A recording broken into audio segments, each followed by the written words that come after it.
Welcome to Jay and Laura TV. We're Jay and Laura Laffoon, and we are here for your life, your marriage, and your family. And I am so, I don't know how to say this, but it's a milestone old. in the We're old. We're old. We're old. You know, our son's 21. That's okay. Almost 22. You know, he's our son, firstborn. But our daughter this week turned 15. She's growing up, my little 15. Gracie. Like she has her license, like her learner's permit. In the state of Michigan where we live, you get like a graduated, she's got her learner's permit. It scares me to death. She wants to drive all the time. I'm a nervous Nelly driver anyway. I don't even like for anybody to drive but me, so to drive with her. 1 year away from 16. It's a scary thing, but it's what's happening in the Laffoon house. We've had a birthday week. Actually, her birthday lasts from like the middle of August till we celebrate it on the week. I mean, it really does. We just drag it out because we're trying to get everybody together to have a birthday. But that was real life this week, the celebration of Grace Elizabeth Laffoon's 15th birthday. There we go. Well, here is our question of the week from a listener. My wife wants me to read a bunch of marriage books, but I don't read well.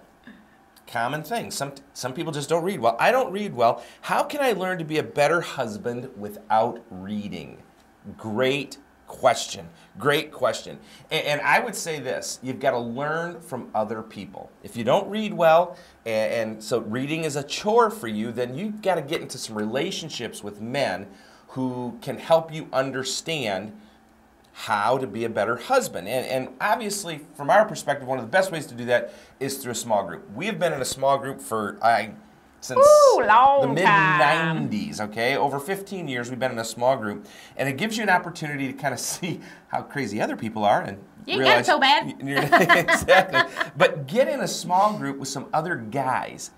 Probably the thing I would tell you that you should do even more so is find a guy who's 10 or 15 years older than you and say, hey, can we go out for a cup of coffee once a month, once every couple of months, so I can just kind of learn from you because you're further down the road, you've had more experiences than me, and here's what I'm going through, can you help me walk through it?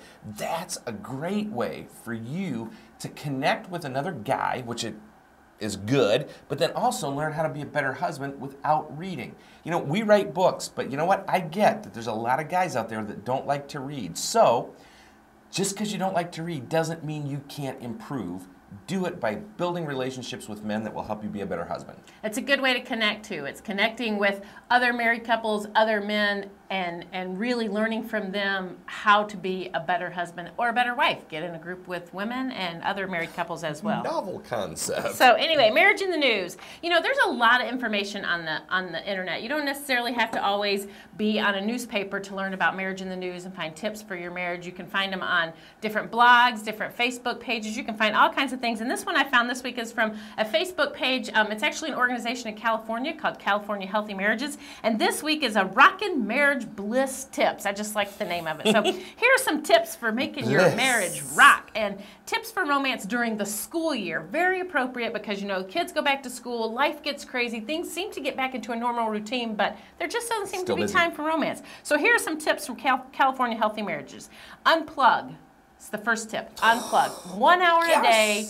Shut down tech. Put phones away, put iPads away, put computers away. Take an hour to just look at each other eyeball to eyeball over a cup of coffee, over dinner. I know that's scary for some of you, but do it. You'll be surprised. Unplug for 1 hour. Speak up.